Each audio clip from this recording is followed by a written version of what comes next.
औज़ुबिल्लाहिमिनश्शैतानिर्रजीम बिस्मिल्लाहिर्रहमानिर्रहीम। फ्रेंड्स, एक बार फिर आपका वेलकम है इस मैथमेटिक्स के लेसन में। तो आज हम वही कंटिन्यू करने जा रहे हैं, Heights and distances in trigonometry.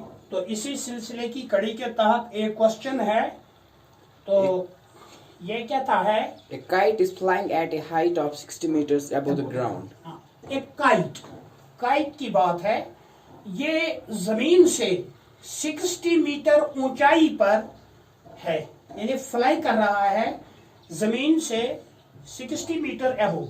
चलिए हम मानते हैं ये काइट की पोजीशन है in the air because it is flying, और ये जमीन से 60 मीटर ऊंचा है। ये फॉर एग्जाम्पल ये हमारी लेवल जो है, ये जमीन की लेवल है और ये काइट की पोजीशन है, इसलिए ये ए बी जो है ये इस काइट की हाइट है above the ground. The string attached to the kite is temporarily tied to the point of the अब ground. इस काइट के साथ जो स्ट्रिंग, जो रस्सी, जो डोर बंधी हुई है वो जमीन पर टेम्पररली एक जगह बांधी गई है। फॉर एग्जाम्पल ये पॉइंट जहां पर इस काइट की रस्सी या इसकी डोर जमीन पर टंगी हुई है, उस पॉइंट का नाम मैं सी रखूंगा। The inclination of the string with the ground is 60 meters. 60 degree.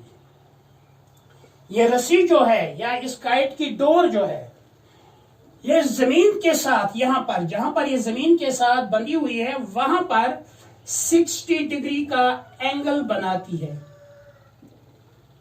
Find the length of the string assumes that there is no slash in the string.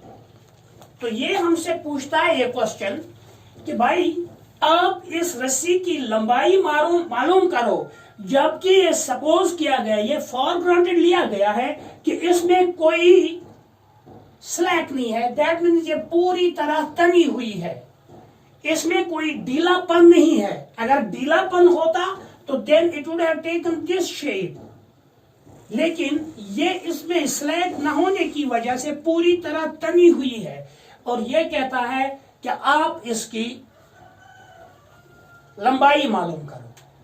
तो जब इस इंफॉर्मेशन को हम बोर्ड पर डालते हैं तो आप देखते हो कि ये एक राइट एंगल ट्रायंगल का खाका बनता है, जिसमें ए बी जो है ये जमीन से इस काइट की ऊंचाई है, और बी सी जो है ये वो रस्सी की लंबाई है जो इसके साथ बंधी हुई है, और सी वो पॉइंट है जमीन पर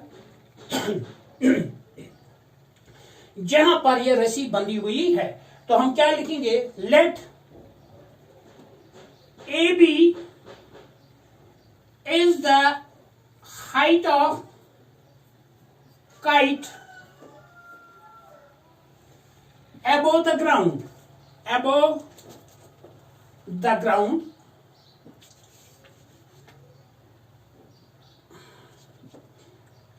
BC is the length of the string, BC is the length of string, and C जो है, C is the point, C is the point on ground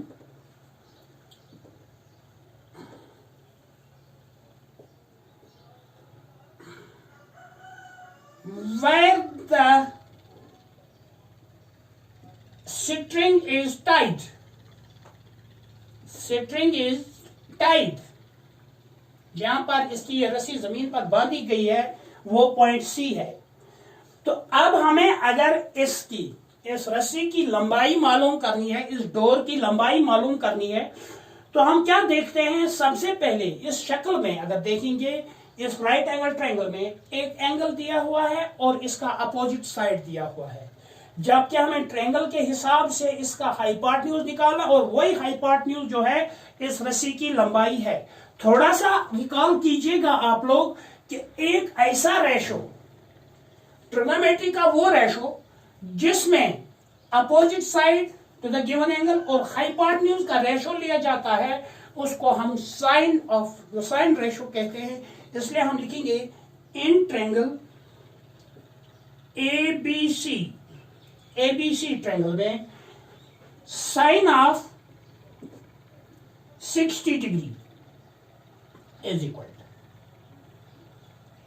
AB divided by BC। इस बात का ख्याल रखा जाना चाहिए कि जिस वक्त हम इस हिसाब का कोई क्वेश्चन करते हैं तो प्रेफरेबली आप लोग उन दो साइडों को इंक्लूड करेंगे जिनमें एक साइड दिया हुआ होता है और दूसरा साइड हमें मालूम करना होता है। वरना अगर आप लोग इस बात का तयन नहीं कर सके तो फिर आप लोगों के लिए परेशानी हो सकती है, क्योंकि हमें उन्हीं चीजों से गर्ज होना चाहिए जो हमें अपने सॉल्यूशन की तरफ ले जाए। अगर हम टेन का यहां पर करेंगे, फॉर एग्जांपल हमने क्या साइन को स्किप किया, हमने टेंजेंट का रेशो ले लिया, उसमें हमें पहले ये तो दिया हुआ ये मिलेगा और बाद में हमें AC मिल सकता है, लेकिन वो लंबा चौड़ा प्रोसेस है। तो हम क्यों अपने आप पर ज्यादा बोझ डालें, तो हम सीधा डायरेक्टली उसी रेशो को लेते हैं जिसमें एक साइड जो है दिया हुआ होगा और दूसरा साइड निकालना होगा, तो उसी रेशो को हम इस्तेमाल करेंगे। तो साइन ऑफ 60 किसके बराबर होता है? साइन ऑफ 0 तो 0, sine of 30 is 1/2, sine of 45 is 1/√2। इसी तरह जब आप लोग साइन ऑफ 60 पर आ जाते हैं तो वो है √3/2, यानी साइन ऑफ 60 जो है इसका वैल्यू है √3/2 इज इक्वल टू AB, ये तो 60 डिग्री है, डिवाइडेड बाय BC। थोड़ा सा यहां पर सिंप्लीफिकेशन, ये BC जो है यहां पर एक डिवीजन में है, अगर हम इक्वेशन के इस साइड में लाएंगे तो ये इसके मल्टीप्लाई हो जाएगा, √3/2 into BC is equal to 60 meters।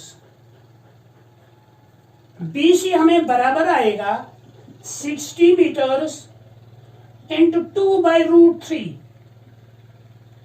तो ये बनेगा 120/√3 meters। इतना तो हम लिख सकते हैं, लेकिन अगर इससे ज्यादा हम अपनी सिंप्लीफिकेशन चाहिए इसकी, इस आंसर की, तो क्या करेंगे हम? ये √3 जो है इसको हम एलिमिनेट करेंगे। किस तरह करेंगे एलिमिनेट? ये देखिए, BC इज इक्वल टू 120 के हम दो फैक्टर लिखेंगे, जिसमें एक फैक्टर प्रेफरेबली 3 होना चाहिए, तो 3 into 40 डिवाइडेड बाय √3। फिर एक बार थोड़ा सा और सिंप्लीफिकेशन में BC इज इक्वल टू 3 के बदले में लिखूंगा √3 into √3 into 40 meters divided by √3। √3 और √3 कैंसिल हो जाएगा, BC बराबर आएगा फिर 40 into √3 meters, यानी इस स्ट्रिंग की लंबाई जो है उसकी लंबाई 40 into √3 मिलता है। तो देयरफॉर लेंथ ऑफ स्ट्रिंग जो है 40√3 मीटर्स। फ्रेंड्स, ये आज का लेसन था। अगर इसमें आप लोगों को कोई दिक्कत होगी, कोई क्वेश्चन पूछना होगा, तो प्लीज कमेंट्स में वो क्वेश्चन पूछिएगा, ताकि बाकी चीजें जो है वो क्लियर हो जाएंगी। Thank you.